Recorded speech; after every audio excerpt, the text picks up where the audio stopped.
At my Sweet 16, I did invite my little girlfriend to my birthday party, okay? Maybe my little girlfriends, but it was a fun time. I felt like everyone was just like staring the entire night because in my heart, I was like, oh my gosh, nobody knows I'm gay and I got these girls here. And I was scared. I was nervous. I was hiding. I was terrified, okay? And because I was closeted, I felt like it was so obvious that I was hiding something. But in reality, nobody was caring about that. The only person who was really caring about it was me. And what does my Sweet 16 have in common with this episode of I Do the Bending? Well, it's the 16th episode. Duh! It's I Do the Bending Sweet 16. And it is also the very first episode of I Do the Bending that is happening during Pride Month. As you can see from my rainbow glasses. Do you like them? If you're listening, you can't see them, but I'm wearing rainbow glasses with a clear frame. They're not prescription or anything. I just think that they're super cute. So let's talk about Pride Month for a little bit, shall we? Just real quick. Pride Month was initiated here in New York City at the Stonewall Inn. It was a series of riots, and not riots for no reason. It was riots because the police kept raiding the bar. And this was in 1969. So think about it. You have the civil rights movement going on. You have Stonewall going on. People are fighting for rights. Black people are just getting the right to vote. Schools are just becoming integrated. Things are still segregated. People's birth certificates still say colored on it. My dad's birth certificate still says colored on it. So there's a lot of things happening in the country, right? And then you have Marsha P. Johnson, who throws that brick. And she's like, you know what? I'm done. I'm over it. I'm fed up. And now, all these years later, almost 60 years later, we have Pride. New York City Pride is one of the biggest Pride festivals in the world. And there's prides everywhere. There's Miami Pride, Philly Pride, LA Pride, Atlanta Pride, Barcelona Pride, Madrid, Paris, London. It is everywhere because there's gay people everywhere. Hello. Although there are a lot of countries who still do not recognize gay marriage, they still do not recognize homosexuality. There are a lot of countries that do. And so in those countries, we do like to celebrate and live out loud and celebrate the people who are here just living as their true selves. And today we have somebody who is living as their very authentic self, a non-binary Masc lesbian. I like that. So let's welcome them to the I Do the Bending podcast. Hello. What's good, gay? First of all, I want to say happy motherfucking Pride. Be who you are for your pride. Okay, this is the very first episode of the I Do the Bending podcast happening during a Pride Month 2026. I already spoke a little bit about the origins of Pride Month, and what better way to celebrate than to be watching and filming and recording and listening to an episode of the I Do the Bending podcast, a podcast for lesbians by a lesbian. And you already know I am your host, Camille. And today's special guest is Jay. Jay. What's up, y'all? How y'all doing today? Happy to be here. First of all, we've been trying to do this for literal months. Literal months. It was meant to be, because it was meant to be a Pride Month. It was meant to be a Pride Month. And when I looked at the dates, I was like, you know what? This is actually perfect because I feel like you are the perfect guest to have here for Pride. And I've actually known Jay for like quite some time. We've been mutuals. Yes. And then also Jay is also in a relationship with one of my very good girlfriends from college. So We'll talk a little bit about that. But first of all, first question, who is Jay? Jay is a ball of energy. Wherever you go, I just love to be around people. I love to make people laugh. Mm-hmm. That's the best way I could put it, to sum it up all. I love it. And it just radiates off of you. I try to create a safe space for everybody. Yeah. Okay. So tell us a little bit about who you are and how your sexuality relates to who you are. Well, I am a Cancer. I'm 25. I'm non-binary. Okay. And I feel like that kind of makes... I feel like when it comes to being a lesbian, but also being non-binary, it kind of creates a gray area because technically I don't identify as a woman. Right. So a lesbian would technically be a woman-loving woman person. But in all sense, y'all know I'm still like a lesbian. I don't know how to make it make sense. Like I give lesbian. I don't really give like gay twink. I don't know. Maybe a little twink. Maybe a little Twinkie. Maybe a little Twinkie. But Okay. it's okay. It's okay. So when did you get to a point where you were like, okay, I think I am non-binary from versus where you were before? I think honestly, through the 2022 to 2023, I really started coming into myself and expressing more into my femininity. Okay. After trying to hide that for years, even though I couldn't hide it because it was very obvious. Like, I don't even know why I tried, but I feel like actually just sitting with myself and just growing and realizing that maybe I am not just a girl. Like, I've always, since I was a child, referred to myself as we, and like, I feel like I still see myself as more of a like androgynous person. I've never fully related to seeing myself as a girl or seeing myself as a boy. I don't know if that makes sense. No, that makes sense. Like a it makes third sense option to me. Yeah. You're like this, it's like secret level unlocked just up this here. being. Right. Okay, so before you began to identify as non-binary, what did you identify as before? Like, would you like have considered yourself a stud or a Masc? Okay. Back in the day. When I first started embracing my lesbianism, definitely stud. Okay. And that's all there really was. It was either stud or baby dyke, and I didn't want to be a dyke. At least where I grew up, a dyke was the girls that didn't understand that they were still girls and would try to like be men. I feel like in a sense, like it's like almost dirty, but like they'd be walking outside with their straps on, walking outside with no bra, no shirt on. Like it's a different kind. When I grew up, there was a different kind of person that was a dyke, and then there's a stud. Like a stud was like nowadays we consider them to be more like a feminine stud, and then dyke would be more like, I don't want to say bull dagger because it wasn't like a bull dagger. Like it's a distinct thing to be a dyke when I grew up. Like it was just like, and that's why it's considered a slur. Yeah. Okay, because wait, where did you grow up? Trenton, New Jersey. Okay, that makes sense because I grew up in Delaware, and that's kind of how I also grew up with things as an adult now. And we know we're in 2026. A lot of things have changed. Yeah, a lot of rules had changed, but definitely back in the day, I hate to say that I fully agree with you on how you would have seen stud and dyke, because that's also how I saw it before I became to being like this being who just embraces all types of lesbianism and is aware and reads and acknowledges different types of people. Before, I was a little ignorant. I'm not going to lie, because that also came from me having a little bit of internalized homophobia, like most of us do. We all grew up with it. It comes at some point in your life. Yeah, that internalized. You may not know it's on purpose. Like, you're not doing it on purpose, but at some point, just from the views around wherever you grew up, wherever you're living, something's going to be a little internalized homophobic. Like, you come from, you learn from it. Yeah. That's the good thing about that. And I would like to add also that dyke term and that image of a dyke, it also came from a lot of transphobia as well. And just not the acceptance of a masculine woman being able to transition into a man or into the being that they want to be. So they just form like this type of very unique situation. Yeah. And it's like, but in reality, like, I don't want to tell you what you are, but I think you're trans. And that's okay. And it's okay. It's more than okay to be trans. It's way okay, but like, I also feel like that goes into not letting, back when I was a stud, not letting studs be feminine in certain ways, because they feel like our femininity makes them less of a stud or a masc. And it's just like, what I'm expressing has nothing to do with you. And if you are secure in your masculinity, you understand that there is no one without the other. Regardless of how hard you try to do it, there is not one without the other. Right. You may hide it a little better than others, but at some point, you still doing the same thing I do. In some way, shape, or form. And just trying to say that we're not actual lesbians because we're feminine.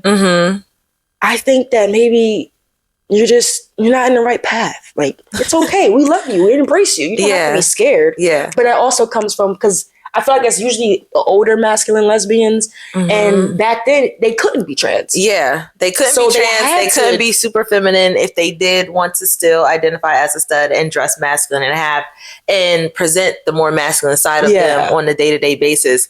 Having that any type of femininity was like, what? Are you? And then because also that left room for men to try to come, because men have been loving to what is it, a stud break or whatever the thing is. Like, what is that? They like to dominate a stud or a mask. Like, men love to turn masks out.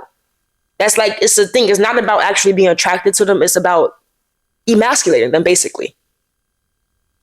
And I feel like they feel like us being feminine leaves that area for them to come in, and it's just like, no, for them to still have a chance. No, I'm a feminine person, but I don't want no, hey, don't touch me. Heavy on don't touch me. Don't even look at me. Child, the way I have to defend my lesbianism, if I had $1 for every time I was in conversation with a man, and I'm thinking this is just a casual conversation, and then it gets to the part of the conversation where the advance comes, right? And I'm sitting there like, oh, okay, that's why you sat here in conversation with me this whole time. And I have to break it to them. I'm like, no, like, I like women.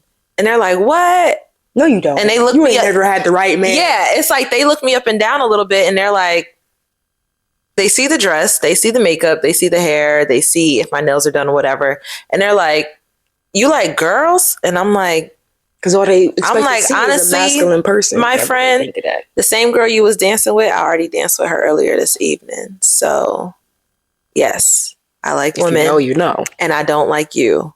And I feel like they always feel like I'm lying to get them away from me. So then they keep trying. They think you're trying to do hard to and get. It's not like, that no, good. I just really don't want you. Yeah. And it happens to masks too. Like, a lot of them will come in the pretense of trying to be our friend. And then they'll, I won't say it happened to me, but I've heard a lot of stories about they'll get you drunk or high. I was about to say, one hangout too many. Especially if it's like in the later of nights, like, oh my God. Okay. I don't even like hanging out with men too much. I get uncomfortable. I don't want to be at a party with men. Yeah, it's just a lot. I talked about that. I think it was last episode, and I was talking about how I really only like to party with women and those of the queer and community. Literally, like, you could be like trans men. Yes. Yeah. Come on, let's do it. Yeah. But cis men, especially if like you don't even have like a little bit of femininity in you. No. Yeah. You gotta have some type of style, some type of flair. Still staring at all of y'all. Like, I consider myself a non-binary masc. Okay. Like, yeah. I mean, that's the best way to put a non-binary masc. Non-binary masc lesbian. Yes. I think that's fine. Do you ever find it challenging, if you do at all, to defend the validity of your sexuality? If someone tries to question you, like, how do you combat that? I feel like mostly it happened to me when I was younger and I was still expressing a lot more femininity than people would have accepted at that time. Okay. Now I feel like it's hard to really try to tell me I'm not gay, because like you look at me like a bald headed with a damn septum. Like, come on now, come on, that's a gay motherfucker right there. But I will say, through my TikTok, okay, I have been known to throw a little bit of ass. Period. Okay, and I do get the men in my comments. I do get the men in my DMs. Like, oh my God, like, let me just do this for you. Like, you just ain't had that, and it's just like, I ignore it. Yeah. I don't see it. I don't care, because it doesn't bother me. Like, people are going to try and get you, eat at you all the time, and it's just like, I don't care. You won't believe me? Cool. Right. That's on you, because I know I'm gay. My girlfriend knows I'm gay. The people I know and care about know I'm gay. That's what that matters. I know that's right. That's really all that matters. It's really, because like, people are going to have their judgments and their opinions about you anyway. So it's like, you may think I'm mean. You may think I'm ugly. You may think I'm childish. I don't care. I'm who I am, and I'm here to be. I'm about to put that on a plaque. Let's do it. I'm who I am. And I'm here to be. Tell me a little bit about what you do on the day-to-day and how your sexuality impacts that journey for you. So I currently work as a bud tender. Okay. I love the cannabis industry. Did you bring goodies today? I have gummies. I do have gummies. Okay. I do have a couple of pins too. Maybe you could say sitting down. Okay, go ahead. It's all in the bag. I ain't even gotta reach it. But yes, I work in a dispensary, and I feel like being queer or alternative is like, that's one of the best fields to work in, especially being neurodivergent, because I feel like it's so, it's not as demanding as other jobs, but it's still very new and expansive, that you can learn about anything and you can do anything in the industry. Right. It's so new. Like, you really can do anything. There's no bounds. There's no rules. They're still making the rules as we grow. Right. And I feel like it makes women a lot more comfortable when they come into the dispensary. Because I feel like a lot of men in dispensaries, I've witnessed it countless times, they're only there to try to get at women. The bud tenders, you mean? Yes. Like a lot of them, like you think they're your friend, and I hate to say it, it's not all of them. It's not all of them. But a lot of them are only trying to get what you or get something out of you, and it's sick. Like and they see it as a way in and what they can give you, which is what you would buy from a dispensary. Like, it's so sick. The way they talk about these women, like I've had coworkers have wives and then still be hitting on coworkers, still be hitting on customers, like taking them on. Like it's so crazy. Oh wow. So I feel like it makes them a little more comfortable knowing that they may be masculine, but they understand that what it means to be a woman. And they come in and we vibe. Right. And it's a nice key. Yeah. Yeah. Wow. Okay. So you're a bud tender. How did you get into that? Honestly, I just randomly applied. I was working at the YMCA and one of my coworkers told me about a dispo that was hiring near her. And she was like, I think you'd be a great fit. So I was like, why not? And then I applied. I met, I think I had an interview like a month or two later. It took me like 3 or 4 months to actually get hired on my own, because I messed up on my fingerprints, so I had to redo that, and it just took so long. But in the industry, it already takes like a month or two to even get in. So messing up is just putting you even further back. And yeah, it was just, honestly, you can apply on Indeed. Right. There's so many listings, especially now that dispensaries are popping up everywhere. If it's legal in your state. Yeah. But now that they're popping up everywhere, just look on Indeed, bud tender, cannabis. If you have a car, look up brand ambassador. They need you to drive around, go to dispensaries and do pop-ups. Like it's so easy to get in, but once you're in, it's easier to just branch out. Yeah. You know, I was considering a few years ago when I graduated undergrad to move to Colorado and get licensed and like a little certificate in becoming a cannabis connoisseur. Do it. Yeah. Do it. I was thinking about it a few years ago because one, it's something that I partake in. Not all the time. I've definitely slowed down a lot. And I'm not gonna fully out myself. But back in 2020, you know, I experimented. I learned how to work with the plant and grow the plant and harvest the plant and take in the plant. I say do it. Honestly, cannabis is just so much fun. It's so much fun. Like it's a job, but it's not like draining. It's not like a 9 to 5. It's not like something you like. I wake up, I'm more upset about having to actually wake up than go to work. Right. Like when I get to work, I'm fine. Especially because in my store, I get to control like the vibe. I get the music. Nice. I get the lighting. It's just me in there by myself. So it's a vibe. Next question. How has your mindset and relationship changed from your early days of lesbianism compared to now? I'm definitely a lot more open. I feel like when I was younger, just through certain traumas and just experiences that I was around, it was, I was the Masc, you were the femme. I did this, you did this.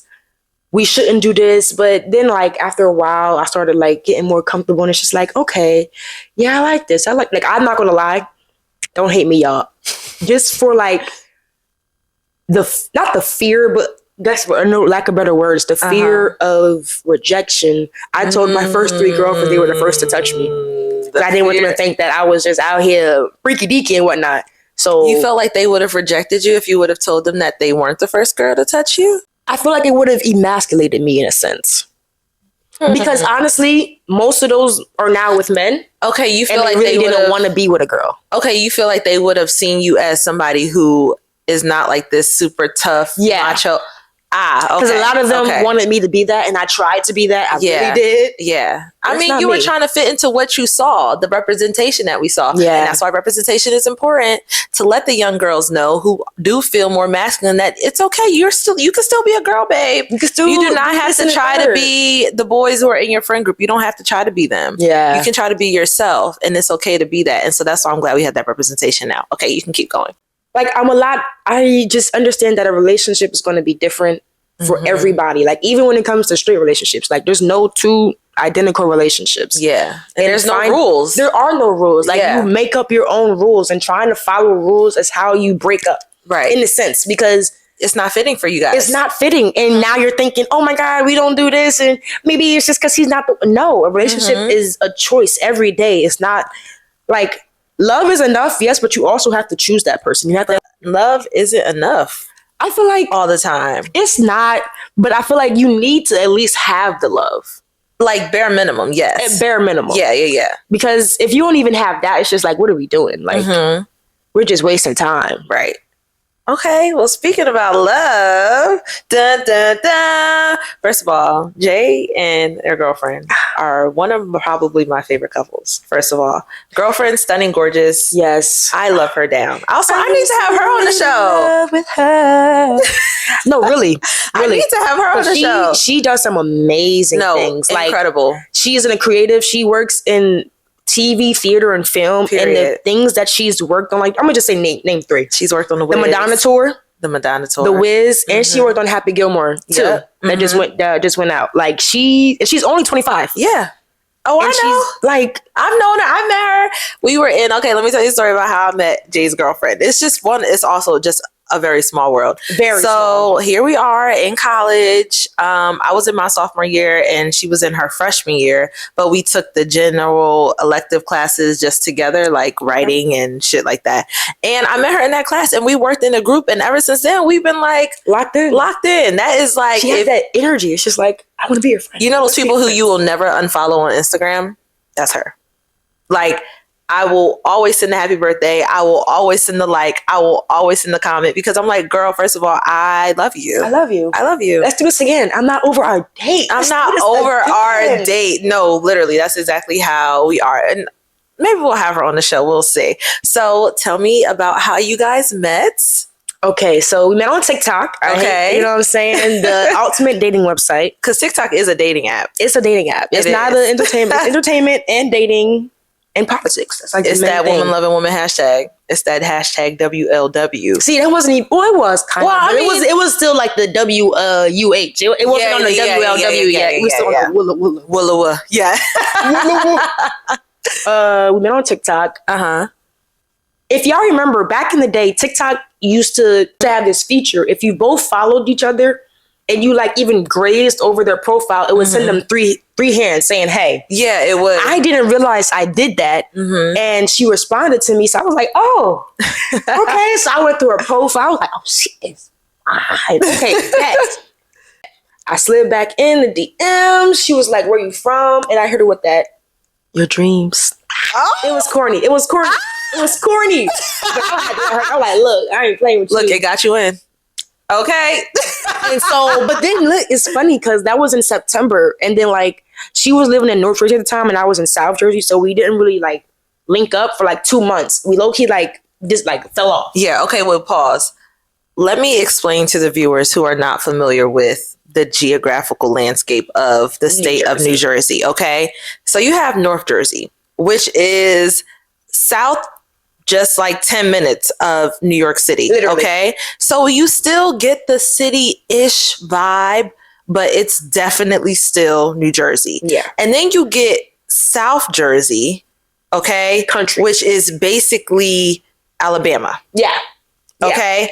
It is cornfields and back roads. And little Philly too. A little Philly. It's like a mix. It's like Philly. It's like the people who were like, oh, Philly's too much. And they moved to South Jersey. And then the people who from the South was like, oh, New York is too much. So we don't want to be up north, but we still want to be in New Jersey. So they just settle in South Jersey. Like, you really don't know what you're going to get from all the little townships and towns. And like, you see the difference. Like, and as we know, if you watch this podcast, I am from the little tiny state of Delaware, which is south of New Jersey. Okay. Another 10 minutes south from South Jersey, you get to Delaware. Okay. So you have Philadelphia, but Philly. And then you have Delaware down here. And then that's the tri-state, South Jersey, Philly, Jersey, Delaware, you know, Power 99, period. So you got the Philly, Jersey, Delaware tri-state.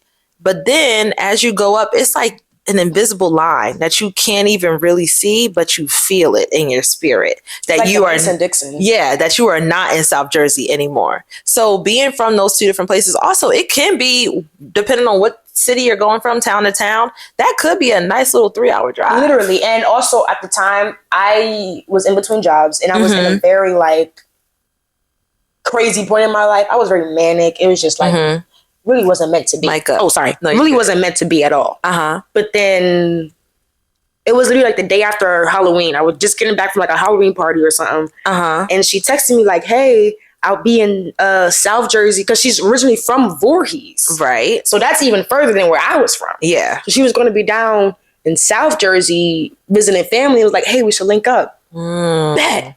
Now, granted, it comes to the day and I almost canceled, because I don't like really going into hangouts not knowing what the vibe was. I didn't know if this was a date. I didn't know if this was just a hangout. Valid. I didn't want to do something to make her uncomfortable. So I'm like, I'm anxious. Wound up just saying, fuck it.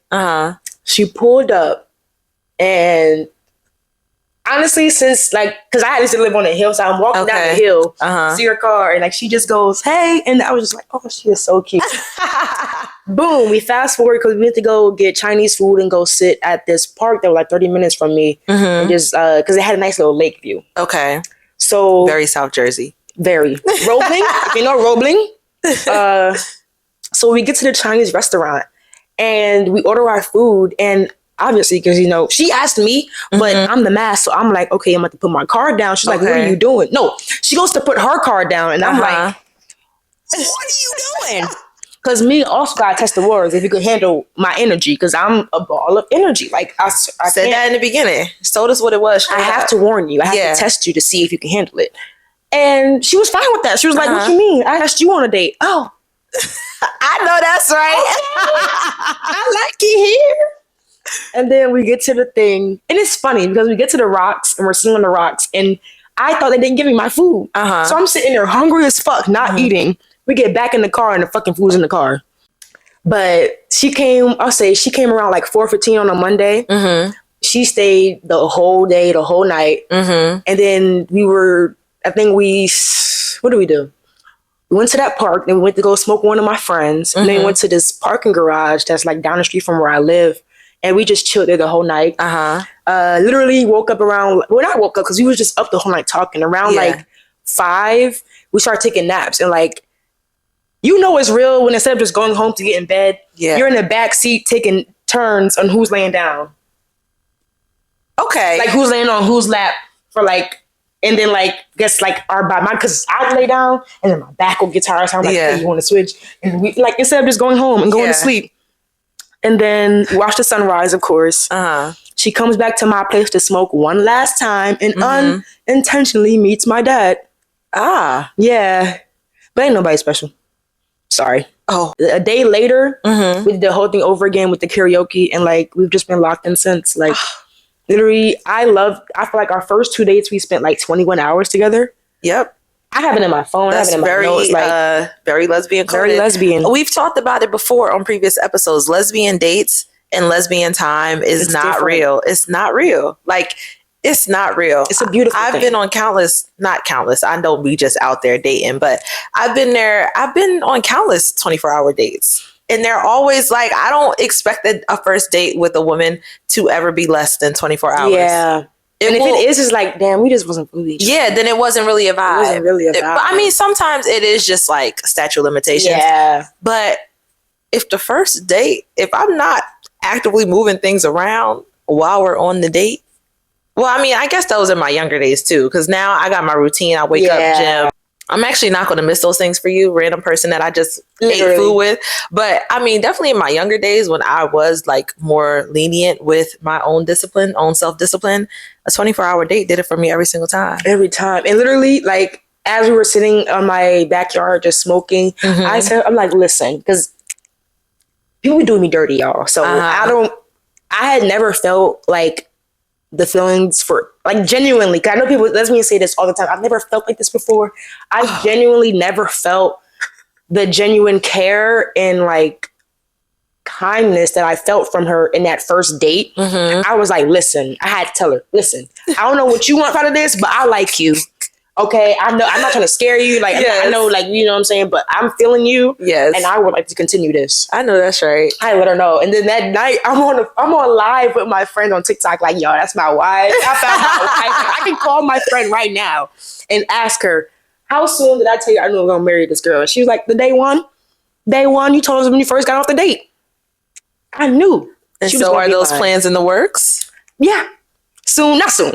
Eventually. We're definitely taking our time. We are because honestly, for me, I need to experience a lot more life. I feel like for me, I was in a very traumatic household in my growing up until like well into my adult years. So I feel like I need to not experience like breaking up and like going out. No. Like, I understand what you're saying as an adult and everything. And yeah, because a lot of our relationship was also rushed because of the situation I came from. Okay. So I feel like to like help you get out of that. Yeah, because it was like life or death, literally. So shout out to my baby. I will never, ever, ever let her live that down because she saved my life. And I love her. And I'm about to cry, but I'm not going to cry. It's okay if you do. I have tissues. I'm just a Cancer, y'all. I can't help it. But yeah, I would not be where I am without her. And I can say that full-heartedly. Yeah. Like people that, like, I don't understand the Masc that, like, they'll stay with their girlfriend and like they'll sleep on the couch and they won't do shit all day. And like they don't care to do shit. Like it's a different thing when you're trying to find a job and the job market just sucks. You're not doing nothing. You're not contributing to nothing. You're not doing dishes. You're begging them for money. You're taking their car to go cheat on them. Like what are you doing? Gosh, who do you know? You don't hear the stories on TikTok? I mean, I hear the stories on TikTok. I mean, I don't know them personally, but I've just heard of like the Masc. Like, no. Okay. We're fuck together. I was about to be like, who are you talking to on a daily basis and why are you surrounding yourself with them? Not them hoes. Okay. But yeah, like, it's crazy. Yeah. It's crazy. Wow. Okay, wait. You mentioned that on you guys' first date, you weren't sure if it was even a date or if it was just a hangout. Can we talk about that for a little bit? Because I feel like when there is two women and the line is already blurred from the beginning because you just never really know how it's about to go. You don't really know if it's going to be a friend vibe or if you are going to feel like those romantic feelings. Yeah, because I have friends ask me all the time, like, how do you know when you want to be romantic with a woman versus just friends with a woman? Because in their eyes, they're like, well, a girl is a girl. So like, how do you differentiate? And when they say like, oh, well, she's cute, like go after her. And I'm like, no, it's not just about like, how do you know how to decipher like who's somebody you will go after romantically and then like who's somebody you will go after, I guess, friendship wise? Honestly, next time you just have to talk and like really get the vibe. Like I will say, if she didn't say when we were getting Chinese food that I asked you on a date, well into like our date, I would have still not known. You would have just thought it was two new friends. Been as flirty. But as soon as she said that, I was like, okay, I can like.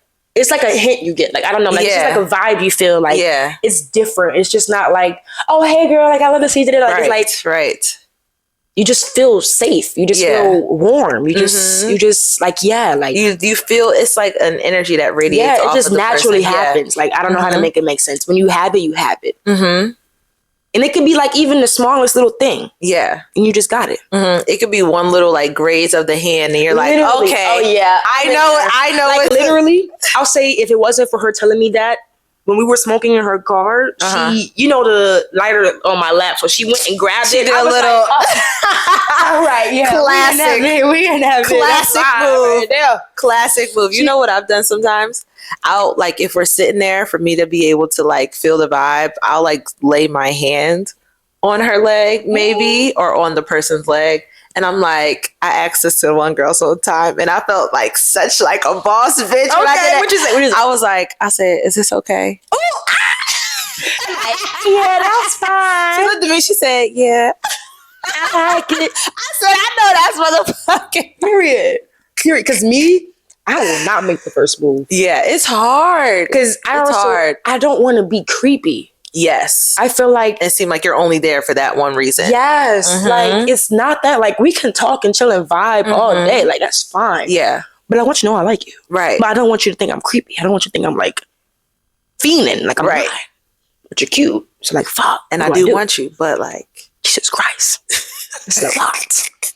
Is this what gay panic means? Fuck. Let's get into a little bit more personal. Like young Jay, okay? Deep dive. So you wake up one day and you look in the mirror and you say, that girl yesterday I saw was really cute. Tell me about that. What was your aha moment? Okay, Okay, all right. Because I was young. I'm not gonna lie, I was young. Me, like, I almost always had a crush on like my female teachers. Yeah. But oh like, my gosh. Me okay, too. maybe I used to be in like kindergarten, and we'd play house. Oh my gosh. And I'd be the dad. I was the dad. And we'd lay down outside on a fucking ass boat, and of course I got my hand on the girl butt. Oh. And it's just like, yeah. Like, what? That was it. Just hand on the butt. We ain't squeeze. We didn't move. It was just lay down. We used to be like planks, just like flat. Just yep, for mom and dad. And then I'll say, what was I was in elementary school at this point. And then at one point, it was like right before school started, a teacher was standing next to one of my tables, and I took a ruler, I turned around, and I just slapped her butt with it. Okay. I don't know why. I was like, I don't. It was ADHD, of course. It was impulses, but I don't know why. I was just like slap her butt, and then like I'm a butt person, if you can't tell. And then what was I think?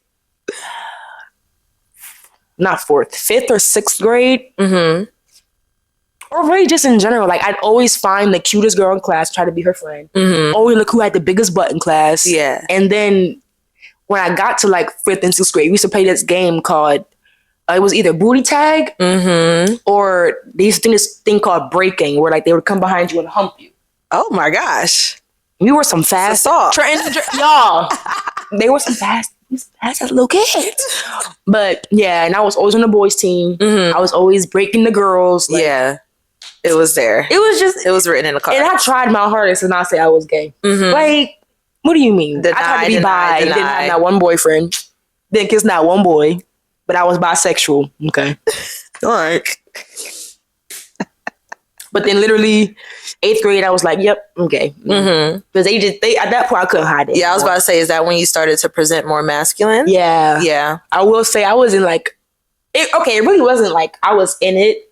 I wish I could have been in it because they were both fun. But I had like this like love triangle because I had just moved back to Jersey from living in Louisiana for a while. Okay. And I didn't know anybody that much in the school. So I had a crush on this girl in my class, and then I had a crush on this girl that I just seen in the hallways, and they winded up like being in a relationship together. Oh, and everybody found out that I liked both of them, so like they would always be like inserting me in the relationship, and it's just like fuck, like stop, because I'm not actually in it. Like you're making me mad. I want to be in it, but no. And yeah, that was a time. Yeah. And then I was trying to, but also wanting to be in it, I tried to hide it. I didn't want anybody else to know that I wanted to be in it. So when they would say that, I'm like, fuck, no, stop. Right. I'm not gay. I don't like girls.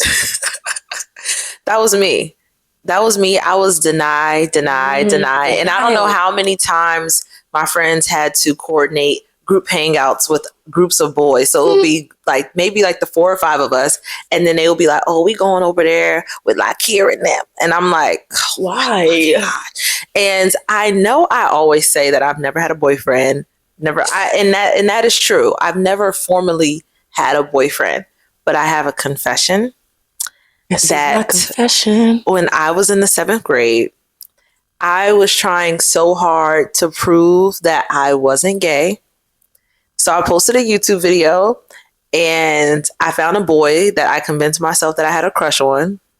Almost certain that the name was like Jalil or something like that. It was something. It was definitely the J's. Yeah, it was definitely a J. Yeah, you're the 3rd J Masc presenting lesbian that I've had on the show. And I promise that that's not on purpose, but I realized it this morning. I was for like, us, guys. No. We have to band together. Wait, pronoun she, her, right? Yeah. I'm sad we didn't discuss that already. I know. That's on my bad too. No. But your pronouns are they, them, but I do accept all pronouns as long as it's not disrespectful. Okay. Yeah. I feel like I knew that your pronouns were they, them. So I was just like, okay. Like I do love a good sir. Hey, sir, you think I'm a sir? I know that's right. Or like when somebody can tell that I'm a woman, like I get, yes, I do have a coochie between my legs. Yes, you knew that. I love that. Yeah. Oh, wait, where was I? Okay. Yes, Jalil. So I convinced myself that I had a crush on him, and I posted a YouTube video and was like, y'all, I have a boyfriend because I really like boys. Like, They're just so cute, and I just love my boyfriend. And the video is like 2.5 minutes long. And that's when I wanted to become a YouTuber. I've been chasing this dream for a long time, y'all. And everybody made fun of me because they were like, oh, Camille says she has a boyfriend. And I was like, first of all, I was lying. Second of all, y'all not actually supposed to be watching the video, but I was trying to like prove something to myself. Yeah. And it didn't feel right. So I deleted the video. It doesn't exist anywhere. I'm actually kind of sad about it because I'm like, bro, that would be so funny. I wish I would have just like privated it or something, but I was 12 and I was panicking. But really, I was just trying to cover the fact that I had an online girlfriend. And I've never publicly talked about this past like me being a teenager. But if any of my friends are watching this, they're gonna be like, oh my gosh, I knew you were lying, bitch. Like they're gonna be like, I knew you were lying. Because pretending to like boys felt like it was gonna be a lot easier than admitting that I like girls. Yeah. It was, that's just how that came. So how would you describe your style and how does your sexuality play into it? And then subsequently, how has it evolved over the years? Okay. My style is very diverse. I feel like whatever I like, I'll wear. And I feel like growing up, my style was very much high school athlete. Okay. Until like 21, high school athlete. Like Adidas pants, literally basketball. I had no jeans. No jeans, like only shorts I had were basketball shorts or athletic shorts. Like I really was a high school athlete well into my 21 years old. And then I'll say I diverse into like a cowboy pirate. I don't know how to make it make sense. Okay. But like think of like the clothing you see on a cowboy and a pirate and mash them. Not as like extensive like Jack Sparrow or anything, but like I feel like, I don't know, like it's just like I'd have my docs on with some like skinny joggers. Okay. And then like a fitted top, jewelry. I used to wear a lot of jewelry too. I used to be real maximalist. Speaking of jewelry, I love this necklace. And you want to know what's crazy? If I open up my laptop right now and you see my Etsy cart, I just added that to my cart last night. Literally last night. Okay, anyway. It's coming. Going. It's coming. Yeah. Should I show the camera? I mean, I could also zoom in. I could also add let me talk about it. So Jay's necklace is the lesbian symbol. I believe it's a double Venus. And it's, but also I saw a necklace that was scissoring, and it's technically for like queer hairstylists. But I was like, girl, scissors. Yeah, and I think I added both. I added that one and the scissor necklace to my cart last night because I'm ordering a bunch of stuff for Pride. New York City Pride is always the last weekend in June. Yes, you going out and about? No, I'm going to the Dyke March. Ooh. And then I'm going to be out in the street and talking to the lesbians. Okay. And I'm super excited. So basically, I'm taking I Do the Bending to the streets. Period. And that will kind of, literally, I Do the Bending IRL. That will kind of be like the post-Pride recap. But Dyke March. I am a virgin to the New York City Pride. Like I've only ever been out after all the parades are gone, and I've only ever been in the streets. I've never like actually experienced like a parades. I've never experienced going to like actual events. This is my first year actually going to events. So Dyke March, explain that for me. I will explain that in just 1 second because I do want you to finish about your style. Oh, yeah, I forgot. See, the ADHD. No, I'm telling you, like, I'm going to the next thing. Me too. I'm like, because this paint right here, I think this is a satin. You know, I like this. That popcorn feeling. It's like, I feel like 90s into like 2000s. I feel like, 80s into like the 2000s. Every now and then I'll dabble into like more modern stuff. But I feel like I'm more like a throwback. Okay. I love like the baggy, oversized. But I feel like that's also very in now. And a lot of people are gravitating towards it because it's comfortable. It's comfortable really and it's stylish and it's cute. And it's like, it's not like as flashy. Like, because like back when it was like the hype beast era. Yeah. Like I wish I could have been a hype beast, but that really wouldn't have been my, like it really wouldn't have been my style or anything. I've never been like a flashy, but not a sneakerhead at all. I've had the same sneakers for years. Yeah. Okay. Do you feel like in any way you have to try to dress a certain way just because of how you present? I don't think so. Well, I feel like sometimes, especially with my hair, it depends on my hair most of the time. Like back when I had my locks, I feel like it was a lot easier to do more feminine expressions. Okay. But I feel like sometimes for me, I just feel like they gonna like Cynthia Erivo me. Like, explain what that. Explain like how they masculinize her. Especially with the whole thing with Ariana Grande when she guarded her, that like yes. After that, yes. And the way they treated her, that shit was crazy. Like that was crazy. Right. Okay. Understood. Okay. Yeah. Would you ever dress feminine?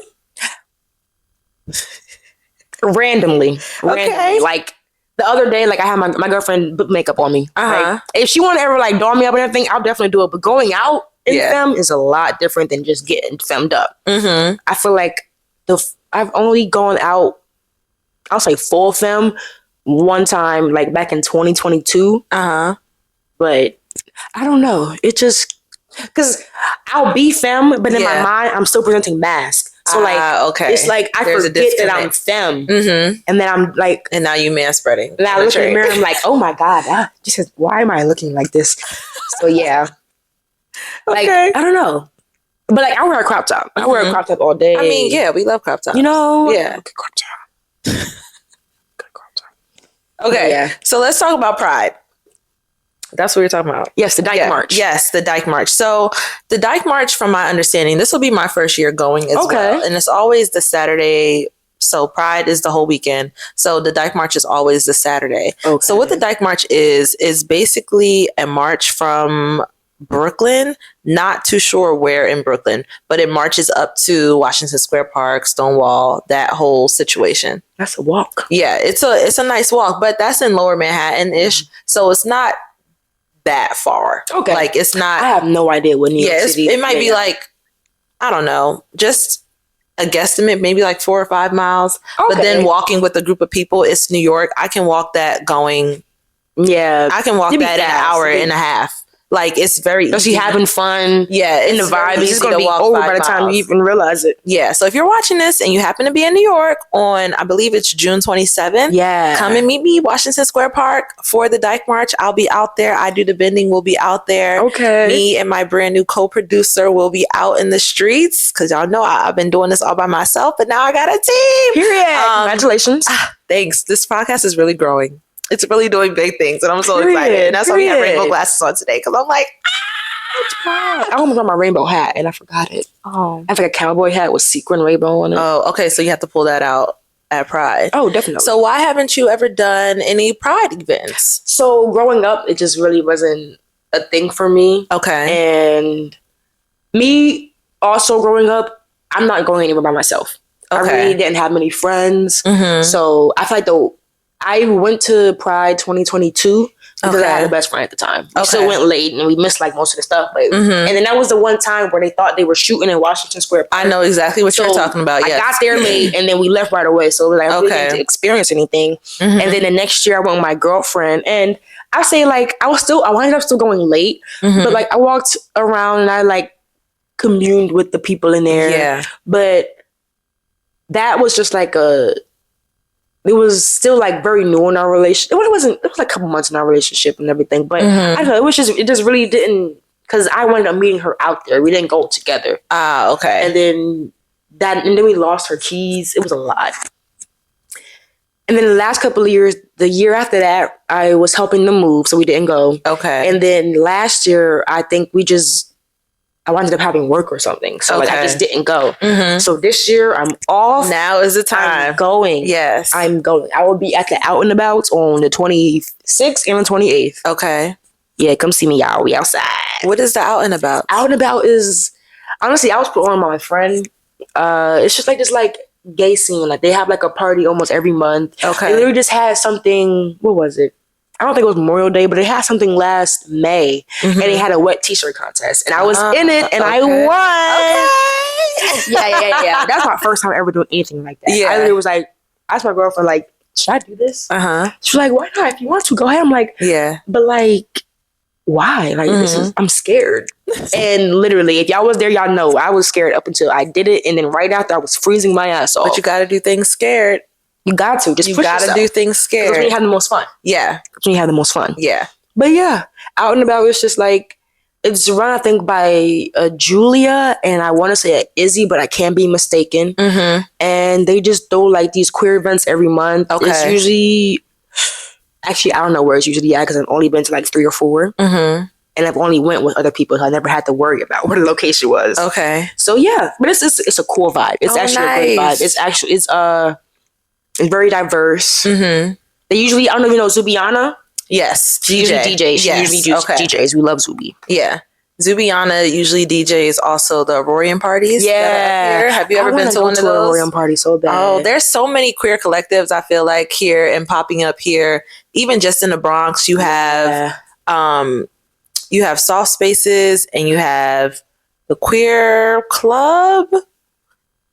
Don't get me mistaken. I gotta open TikTok and see. Time to research. Uptown Queer Club. Okay. You have Aurorian. You have Uptown Queer Club. You have soft spaces. And just so many different, like I said, party collectives that are for the WLW community. That is just, it feels so good. And it just feels so nice to be in. I feel like all the gay clubs are now straight. Because they came there because they're like, oh, we heard it's so much fun. But I'm like, why are you in here? I actually the other day, I was in conversation with 2 girls. One was bisexual. The other one has a boyfriend. Okay. And they were saying how they love going to the gay clubs. And I was like, but don't y'all ever feel like, specifically, I was like, don't y'all ever feel like you're maybe taking up space? And they were like, are we? But we're with our gay friends. I was like, but that's still a space where we, as a full community, as the big queer community, and I'm saying queer just to incorporate everybody, I'm like, as the queer community, we already don't have a lot of spaces. We don't. And y'all have all the spaces. So like when we go somewhere to be safe and now you're also there, now we feel like, well, damn, if we can't go to Bella Noche's, then where the hell can we go?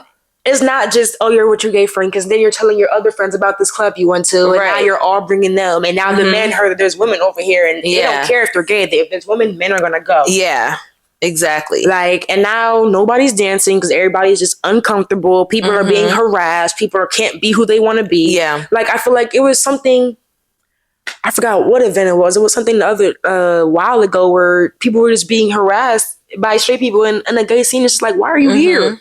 Why are you here? Like, why? What would... Are you coming out? Right. I'm like, out of all the events that were happening today, right now, you came here. Why? Like, as there's clubs every night for straight people. Every night. We sometimes just get one night at a location. We have to throw the party at a different location. Like, it's never just like a place where you can just go on a random day and it'll be the same vibe every single night. We have to look at the flyer, buy the ticket, is it do queer the night? Thing. Is it? Yeah. Are we safe tonight? Because me, like, I'm a different person at an all queer party than what I am at a very mixed cis queer party. Because, like, it can even be just 2 or 3 cis men in my general area, and I'm not dancing. I'm just sitting there looking around because I'm uncomfortable. Now I'm watching them, make sure they're not doing anything to people around me. Like, it's just too much to worry about. And it's hard. I try not to, because like I'm used to dancing at more queer events where I can dance, I can shake ass, I can be bent over, I can be doing all the things and still be respected in the space and not be grabbed on or not be groped or not even like when they are grabbing on you, know it's not in a sexual way. It's like a exactly. Versus like, being in the other spaces, me being grabbed on, I don't know who that is. And he's doing, and most of the time when it's a man, they're doing it for sexual gratification. Yeah. Like, I don't care how you, it's just dancing. No, it's not. The way you are dancing not says everything. Like, not with you, it's not just dancing. Y'all over there damn near fucking coming in your damn pants. Like, you reaching around playing with her fucking coochie. What are you doing? Go get the room. You're nasty. Heathens. Jeez. Okay. At a queer party, that's cool. Like, go ahead, reach around. Like, absolutely. You know what? Just go ahead and fuck on the dance floor. Yeah. At this point, absolutely. Like, we don't care. It's just gay. Yeah, we're just being gay. We're just gays. I'm just a gay. Please. The remix is crazy. You know what I'm saying? Off the dome too.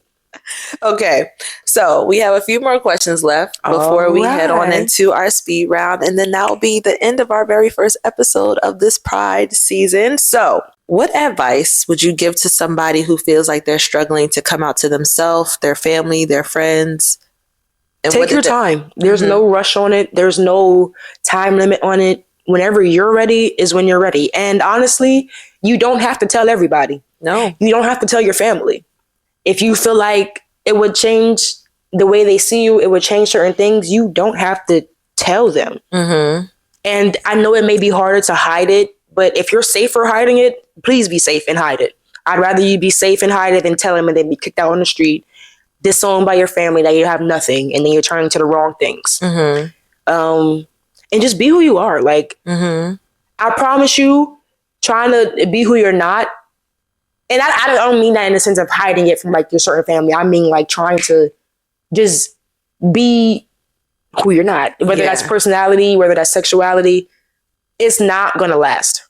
It's never going to last. And when you finally get to be who you want to be or who you're trying to be, you're either going to be confused because you don't know who you are because you've been putting on this facade for so long, or you're going to be like, damn, I wasted all this time being this person when I could have just been myself. Because at the end of the day, no one cares. Not as much as you think they do. Yeah. Like, because I have that problem. I hate being perceived. I don't know how to, like, I hate being perceived sometimes. And at the end of the day, nobody cares. Right. I was about to say, that was really beautiful and so poetic. Do you feel like, in a way, you were just talking to your younger self? Yeah. Because I saw that in your eyes. Literally. Because I'm telling y'all, if I could have gone back to at least high school and just really authentically been myself, I don't know where I'd be right now. Yeah. I always say, come out to yourself first. Yes. Come out to yourself first and figure out who you are. And sometimes you don't have to even say the word. Like, if you just start living how you want to live, they'll move accordingly. Yeah, you don't have to make an announcement. Especially if you feel like that's going to put you in harm's way. Please. As long as you're living how you want to live, do it. Because you will feel no relief by like really trying to hold that in. You're not. It's just going, and then you're going to low-key become angry. And at yourself and resentful, and it's just not going to be a good look. It's not. Just go ahead and be who you are, boo boo. Be who you are, and just do it. You will get yourself out. You will. It gets better. It gets a lot better, actually. For anyone listening who really need it, it gets better. It does. I promise you, just it gets keep better. Holding on.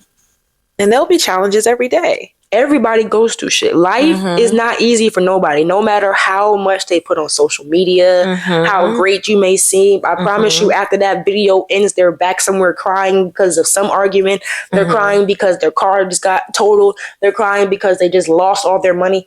It's not peachy keen for nobody. Even the millionaires got fucking shit they worrying about. Yeah. Just be who you are. Live life, breathe air. No, somehow you're going to get there. Yeah. Oh, that was beautiful. Do you ever feel like, have you ever thought about doing work with like queer youth or anything like that who may have been or who may be in the situation you were once in? Yes, but at the same time, I genuinely do not like kids. Okay. Like, I know it's different. No, that's real. That's real. Like, that's real. Because I worked at the YMCA and I was a basketball coach. Okay. Like, I will say basketball coach not as much as the YMCA, but like just seeing the kids that are growing up nowadays, like it's scary. And I feel for so many of the teachers, especially because it was already crazy when I was growing up. Yes. And it's not gotten any better. Like, I don't know, it's gotten worse. The public, like school systems, not schools, school, the kids are crazy. But maybe. If it, like, I wouldn't turn it down if I had the opportunity, but like, I wouldn't search for it. Yeah. Okay. Like, if I came to know a queer youth who was like going through some shit and I could help out, I would definitely help out. But I don't know, because I don't know. I just FTK. Fuck them kids and fuck you. Nah, I'm just kidding. Love the kids. They love the kids. So what can I ask? Do you ever see yourself having children? See, for me, I felt like until I met my girlfriend, I didn't want kids, but I would love to have a little us running around. Yeah, that would be so cute. Yeah, that would be so cute. For me, I never felt like I'd be a great parent because of my trauma, and I feel like no matter how hard you try, you traumatize your child in some way, short or fame. I was just telling my friend this. We were having an open conversation, and I was like, honestly, when you become a parent, I feel like you're damned if you did, you're damned if you don't. Like, there always could have been something that was better or something that could have been changed. Or they saw something, like maybe you just said something in a louder tone. Maybe it wasn't as mad, but it was louder and louder. They were yelling at me. Yeah. Like, you know, the post that it's like, for you, it was just a regular Wednesday. You were just trying to get me in bath or whatever. But for me, that was like an event. I was terrified. That happened. Yeah. I almost drowned. I hit my head on the ceiling. Mhm. Like, yeah. Yeah, and I didn't want to pass my shit on a child. That's And I understandable. also, like, at the time, really didn't believe in love too much because everybody was just doing me dirty. So I'm just like, well, if it's going to be me by myself, like, yeah. I'll get a cat, I'll get a dog. Right. Me, my little Belgian Malinois, my wolf dog, gonna be fine. Mm-hmm. Did you find it difficult to be able to find love within yourself to then give into your relationship? In what ways? Like, when you guys first got together, did you ever at one point think that, like, you wouldn't be able to love? I felt like, I don't know if it was able to love. I just didn't know if I could give her the love that she may have needed. Okay. Because I'm a very loving, like, I'm going to give you my love. Like, even if I just met you, I can't help but love people. It's just who I am. I radiate love wherever I go. Mm-hmm. So I was scared because also this is my first healthy relationship. Right. So I already knew that I came with a lot of traumas and baggage. And I just didn't want that to be something that would break her or, like, tank our relationship. And I know it's like you have to do the work, but at the same time, like, certain traumas are not just doing the work. Like, there is something extensive that has to be done. Okay. Because, like, not TMI, but, like, just to get a little personal, like, I was abused growing up. So I feel like me, like, 10 situations scared the fuck out of me. I don't care what we're talking about. Like, you even tell me we need to talk and I'm anxious as fuck. That's because me too. Yeah. One, I feel like I'm going in danger, or also I have abandonment issues. Okay. Or just leave it at that. So I feel like I'm in danger and you're going to leave. So now I feel like I have to fight for myself to stay relevant. And I feel like that's the one thing I feel like I'm learning to not always be so defensive. Right. Yeah. In order to keep the relationship healthy. And then also have a healtty relationship with your own self. Not always believing the first thought or this happened, so now it's what's going on? Like, am I in danger? Is this the end? No, you're okay.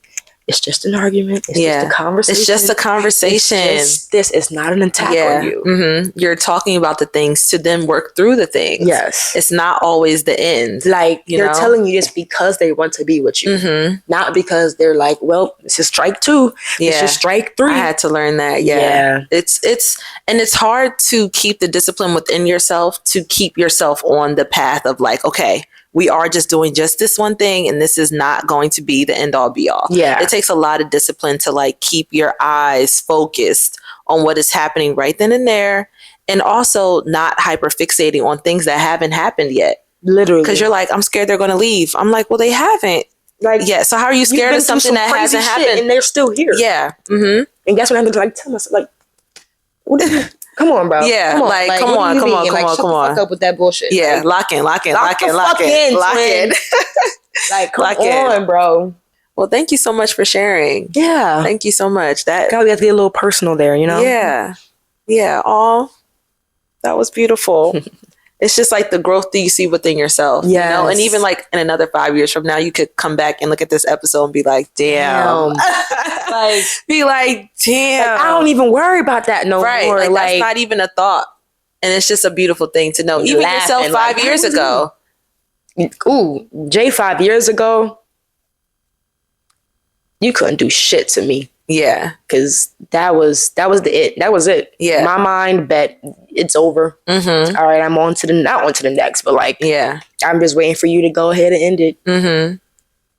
Because I also do have a bad habit of staying longer than I should. Yes. Because you know when you need to go, but the feeling of letting it go, like, and not having it anymore. Or even it's just like, well, what if, like, because for me, like, I've always been a very much I love you unconditionally kind of person. So I can, like, I may be mad about it for a long ass time. Yeah. But I will want to be with you regardless. Like, I want to fix this. Like, let's just go through this. It's like, I understand we just got to get through. Like, I'm mad as fuck as you right now, but I still want to be with you. And I had to learn that. You can't give that to everybody. Thank God I don't have to worry about that now. But I know that's right. My first relationship, literally, I feel like maybe set up me because I stayed with this girl. We broke up 11 days from our first year anniversary. And I was like at the point of having chest pains. And it's so crazy because the day that we broke up, since that day, I have not had that chest pain. Right. And it's just like, was it really that girl? Like, was my body? Because at some point, your body starts to tell you. Your body like, starts to reject it. Yeah. This is not it. And it's just like, damn. You know, like people be like, I don't know how it ended, whatever. I've gone through breakups where I knew it was done like 4 months before we even ended it. I'm like, yes, we just broke up yesterday, but it's been done. Yeah. It's been over. And I feel like that's when I usually, sometimes when I go through breakups, there's only been one time where I was like not crying. Please don't leave me. Oh my God. But the other times I was like, okay. Didn't fight for it. Didn't say anything else. Yeah, I went home and mourned it for a little bit. I grieved for a little bit because you're losing a person who was once special to you. But those other times I was like, why am I not crying? And I'm like, am I a psychopath? But then I'm like, oh, wait, no, this was actually done in November. Yeah, we just kind of like stayed because it was comfortable. It was more comfortable to stay than it was to just like leave it abruptly. Yeah. I'll say 3 girls have made me cry over losing them. And it was only because of my attachment issues, honestly. Because I just don't like people leaving me. Yeah. Like, where are you going? Stop. Okay. Well, we're going to skip past the leaving part because your girlfriend is not leaving you. She ain't going nowhere. I'm literally not going to ever let her. Like a booty hole. Yeah, I'm never going to let her leave.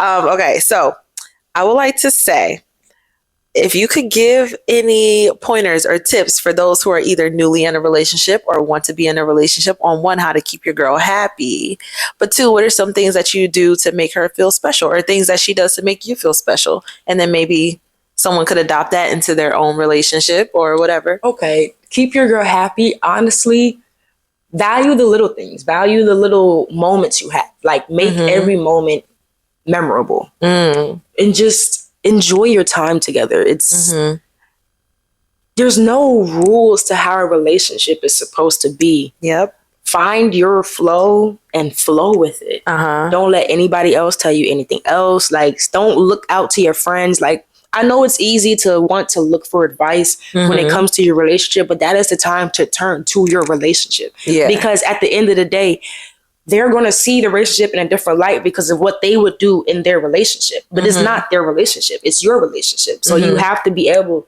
to just talk to your partner. I feel like I jumped through the... Yeah, that would be my advice. Talk to your partner. Don't, like maybe your parents, because I feel like that's more of like a wisdom kind of look. And at the end of the day, it teaches you, your parents are what showed you how to be in your relationship, whether you want to admit it or not. Yeah. So I feel like always looking to your parents is a lot better than looking to your friends, because your friends are going to see that as a, I don't like this. They doing you like this, and I don't fuck with them. And now they're in your head feeding you shit that fits that narrative, and that's not what you need. Sometimes it could be the blind leading the blind, for real. Sometimes, not literally. Sometimes your friends do got some good advice. Girl, she ain't have a relationship in 6 years, and you asking her about this shit. She a hoe. She cheating on her ex, cheating on her man, and you asking her about your relationship. What are you doing? What are you doing with your life? Fix it. Fix it. Okay. And for somebody who may be scared of committing. Everything's scary at one point. Just jump in it. Do it scared. And if you're really that scared, then maybe you shouldn't be in a relationship at all. Like, you just need to stay single until you are prepared to commit. Therapy first. Therapy, literally. Because it's not as scary as you think it is. It's just all of your fears and stuff that have to come out in the relationship to be fixed. Yeah. Like, people think that you're just going to find the perfect person, and you're not.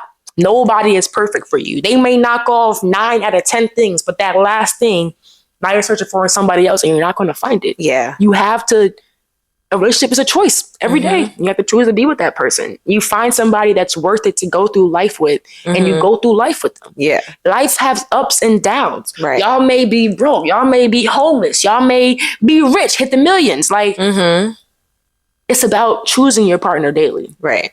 you can't be scared of that commitment and then want to be in a relationship. Because you have to be committed. Unless you're like, polyamorous, like do your thing. You know what I'm saying? If you do that, do your thing. But if you were monogamous, I can't, like me, hot take. Snaps. I low-key hate how accepted it is to date and talk to more than one person at once. Okay, sit back. So, as a person, you're saying that you don't like how people have normalized talking to more than one person, even if they're dating, like not them in a relationship with somebody. Because I feel like nobody takes dating seriously anymore. Like talking, yes, talk, vibe. If you're like in the courting stage of it, do your thing. Like, you know what I'm saying? Vibe out with who you're vibing. But I feel like once you're dating people, like now you're getting to know this person. And like you're creating a bond with them, whether you want to admit how deep it is or not. Like you're creating a tie with this person. And like you're learning them, you're learning their behaviors and everything. Like, you tell me you just want to do that with 5 or 4 different people. I can like, understand that. That's a lot. That's a lot to handle. And now, like, I feel like you can't genuinely give that person the real you because you're giving it to multiple other people and you're tired. Yeah. Because this person may have this side from you more and this person has this side from you more. But now this person needs both. And you can't give that. Yeah. And it's just like, in this economy, it's a waste of damn fucking money. Well, as somebody who's dating right now, I can honestly say that it has been interesting, to say the least, because I always looked at myself as somebody who can only be with one person at a time. But in the season I'm in right now, I'm allowing things to overlap. I'm allowing the beginning and ends of things to overlap. I'm allowing things to fester in the middle of something, because right now I'm just looking for like experiences and fun. And I do want to get to know you. I'm not going to be kissing this person and kissing this person. Yes. I might go further with one than I will the other, but I don't even see it as like a roster building type of thing. I just see it as like, I'm just getting to know people. And I just feel like, I said this in this video I was in before, but I feel like it's the terminology and everything. I feel like people are taking courting and making it dating. Yeah. Okay. That's like different. Dating is when like it's the act of going on dates. Sexual, we're kissing, like vibing, like that's what you would consider dating? Like to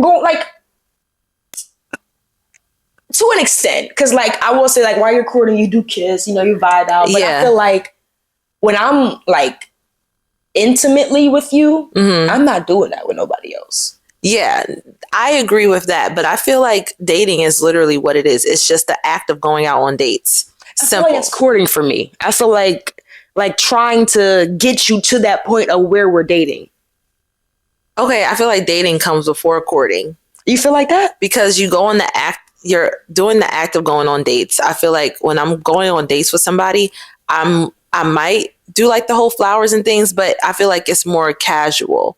Like then if you say after dating, like, okay, I feel like the courting is an act and not a stage. Okay. Like, I feel like you have the act of courting somebody, and I feel like that comes after dating, after you guys have solidified, like, okay, we're making it into the relationship. And then I feel like that's when I would swoop in and fully go in on the courting, because now I do want to be in a full relationship with you. Okay. But I feel like if we're just dating, it's like, like, cool. We go on a couple dates, like we're doing things, we're doing activities or watching movies or whatever it may be. And then I feel like courting comes after you guys have solidified, like, okay, we do want this to move forward. Then I'm like, okay, I do want to court you to be my girlfriend. I see. Does that make sense? It makes sense. I definitely see that. I definitely see that. That makes sense. Because I'm not gonna do things that would make you feel like I'm about to be your girlfriend if we're not there. If we're just in a dating stage, I'm not gonna do that. I feel like, but me, because I can't help it. If I like you, I'm just gonna do what if I like you from the first day. Yeah, I can't help that. And that's what I used to do. I've made custom CDs and then simultaneously bought them a CD player with headphones to match, so that way they could listen to the CD, because don't nobody have CD players no more. I've done that, and it didn't. I did it out of a place of like, yeah, well, I like her, so I'm gonna do that, but I shouldn't have. And I should have held that back for maybe later down the line because. I will say I do have a lot of regrets from the stuff that I've done. But also, I feel like I also don't regret it because it's like, I loved you. Yeah. Like, in a sense, like, because everybody that I meet, I love. Mm-hmm. Like, it may not be an intimate romantic love, but I have a certain kind of love and care for you. I can't help it. I overspend myself when it comes to this shit. Mm-hmm. Well, we have gotten to the end of episode 16 of the I Do the Vending podcast. Are you ready for the speed round? I am ready. I will try to answer as quickly as I can. All right. Let me go ahead and describe the rules of the speed round. So it is a series of questions. The answers are either this or that, not literally, just figuratively, meaning if it's the plant or the cactus, you say cactus.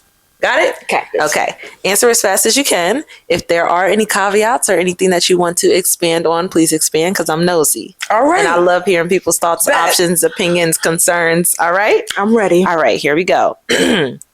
Top or bottom? Both. Both. Gotta have both. Okay. Top or bottom?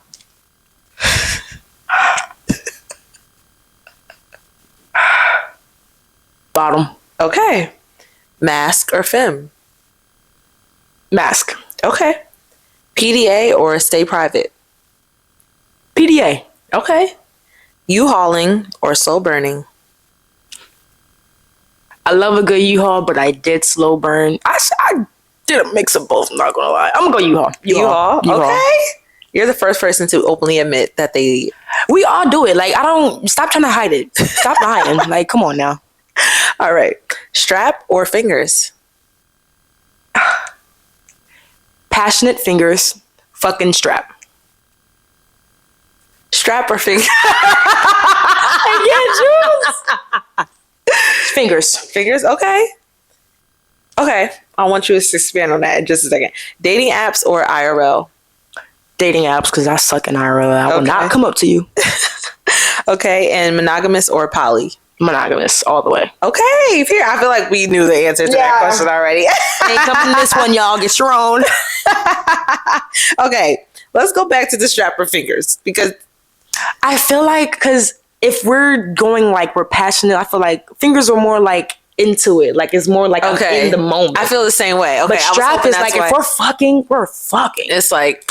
Yeah, like if I want that, like if I'm like getting some tension out right now, let's get scratched. Right. But if I'm trying to like make love, then let's just use our bodies. I feel like you make love after a nice night of listening to jazz. You know? But like if y'all was at the party, like doom. Yeah. The strap, and both ways. Oh, I know that's right. Don't lie. I know that's right. Don't lie. Okay. Do you mind? I know I said we was at the end of this episode, but I might have lied. Bonus Do you question. mind expanding on that? I love to. Oh, all right. I ain't gonna say I'm fiending for it, but I do like to use strap on to receive and give. Okay. I feel like I like penetration. I feel like I like the bodies close, the being, the grinding. I like all of that. So yeah. Like I said, I chose bottom for a reason, guys. Because I wanted you to loosely expand on that, not to put your private life out in the world like that. But but I wanted you to expand on that because I want to really make it known that it is normal for everybody to receive. Like, I understand some people's bodies just may not be comfortable with it, or from certain traumas, you may not be comfortable with it. And that's A-okay. Like, don't let anybody force you to do what you don't want to do. But it is okay to get a little head. It's okay to get a little penetration every now and then. Your body was designed to take it. That is true. In most senses. I would say most senses. Like, I feel like that sounded weird. That sounded crazy. I don't know. I feel like it sounded crazy, guys. In most senses, yes. Like, but I wanted this message to specifically go out to the girls who are out there who may feel like I can't do that because like I'm not allowed to because of these imaginary rules that are out there. Fuck the rules. Everybody want to feel good. Everybody want to feel good. If you want it. Like, yeah. Or they feel like they maybe can't get that from their partner. But you will find somebody who will. Right. Because I will say, like, when it comes to like sex, sometimes that is a non-negotiable. Like, you're spending the rest of his life with this person. Like, you don't want to have to go self-sufficient. Yeah. Like, you should have somebody that matches your sex drive. Yeah. And if your partner is not willing to even have a conversation about it, that's not the partner for you. Yeah. I always feel like those conversations should happen on the first date. And people have said that I'm crazy when I talk about questions I ask on first dates and things like that. Maybe I'll even do a little segment of that, maybe future down the line. Yeah. But I always am like, so how are you in the bedroom? Who are you? What do you like? What do you like to take? What do you like to give? Like, I need to know that right off the bat, because why would I continue to go out with you if we're not even compatible sexually? Yeah. Like, yeah, we might have good conversation and everything. And that's what we were talking about earlier. How do you differentiate from trying to proceed romantically with a woman versus more of like, if we're shooting the shit, if we're laughing and kikiing and everything's cool, fine, and dandy, then we're just going to be friends, especially if that sexual chemistry isn't there. Because I'm not going to force something. You can't force it, because my body is going to be uncomfortable. Yeah, my body's going to tell me when it's going to low-key hurt. And a lot of things are going to happen that you don't want to happen. So it's just better to have those conversations up front. Yeah. So thank you for expanding on that a little bit. And letting the girls know, like, don't matter how you dress, doesn't matter. No shame. Take a little strap. Take a little strap. Yeah. And for it can be a small one. We ain't gotta have no mandingo. Right. Nobody want no mandingo. Like, that's crazy. That's unnecessary. You know what I'm saying? That's dangerous. Yeah, and they have different sizes for a reason. And to the girls who maybe have wanted to go ahead and top their partner or, penetrate their partner, whatever, just make it known, like, hey, I would like to. A lot of us just are scared to ask because we don't want you to think that we're less of a mask. Yeah. Like, I'll say, like, I didn't say that to my girlfriend until, no, we're not going to, y'all don't need to worry about that. But, like, I wasn't just upfront with it with my girlfriend, but eventually I came out, was like, yeah. Like, that's something that I'm interested in. And it really just boils down to communication. You have to communicate with your partner. You have to communicate. And trust me, y'all, I know. I'm a Cancer. I hate talking about what I need, but you gotta do it because they can't read your mind. And even if they are, they're reading it through their lens. So it may not be perfectly what you want. Yeah. And like, even me, I had to be like, speak up and raise my hand, be like, hi, I wanted to try this on you. Is that okay? You like this? Would you like that? And even now, like, right. We know the name of the podcast is called I Do the Bending, right? But sometimes when I get in relations with somebody, I don't be bending because they're like, nah. And I'm like, but that's what I like to do. And ultimately not there anymore. But I found like I really have to start speaking up. Like, listen, this is something that I like to do. Do you like that also? ? Because, like, if not, I'm probably going to bow out. Like, you might be cool and all that, but this is something that I want to do. Yes. I want to top my partner. And I should be able to do that without feeling like I'm pressuring them or they're looking at me crazy. Harassing you. Yeah. Like, I'm not going to beg you for it. And I'm not, like... Just because I wore my skirt don't mean I can't take it off and put on my... Yeah. Like, the harness is on underneath. Not the skirt. The boxes, you know what I'm saying? Please.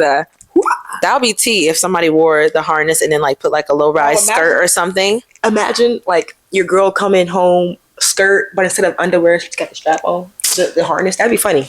I might laugh a little bit. I might chuckle. Don't give me no ideas. Just coochie out. Wow. And sometimes I am still scared to ask. Like, I'll let something happen for months before I'm like, hey, I do want that to happen. So can we? So I'll drop a couple of hints every now, like just sprinkle in that I like this. Right. And well, on that note, this is the end of episode 16 of the I Do the Bending podcast. I know, don't cry. It's okay. It's okay. Say goodbye. Where can the people find you if they want to keep up with everything, Jay? You can find me on Instagram and TikTok at j.ayyx.x_. Yeah, that's my TikTok and Instagram. Or my backup, Jay the Gay. Or Jay the Day now. I changed it. Jay the Day. Okay. Yeah. I don't have a YouTube or anything set up. Well, I do, but I don't really be on it yet, so you don't have to worry about YouTube. But definitely come find me on TikTok and Instagram. Mm-hmm.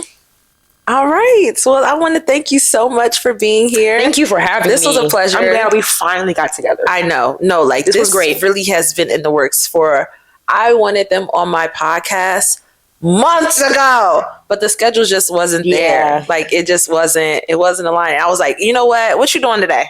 Like, I will be in the city. what you doing? I'm here. Well, I want to thank you so much. I have to give you a hug. Yes. This was beautiful. Thank you for having me. Opening up Amazing and conversation. talking to us. This was great. Make sure y'all like, comment, and fucking subscribe. Yes, or I'm do gonna be all on your the bed things. tonight. Okay, just a few more things. If you guys want to go ahead and keep up with me, you guys can follow me on Instagram, TikTok, YouTube at the Camille Diaries with 2 S's. Make sure, like Jay already said, make sure you're liking and commenting and sharing and reposting and sharing and commenting and liking and reposting and telling all your friends to tell a friend to go ahead and watch and listen to the I Do the Bending podcast so we can continue to grow. Especially during Pride Month. If it's anything that you should be doing, you should be running them episodes up. Like, okay. What are you doing? What else You're are you slacking, doing? babe. Yeah, you are. Okay. Well, I want to thank you guys so much for watching. For like the 10th time I've said thank you, and go ahead and put your L's up. And always remember that the L is first for a reason. I'll talk to you guys later. Bye. Adios, amigo. That was great. That was amazing. That was so much fun. Oh, thank you. This was my first. I was so nervous, but this was actually fun. For your first time, you did good. Thank you. I feel like I could talk. That's one thing about me. I'm so proud of you. You did good. Thank you. Thank you so much. All right. That's a wrap.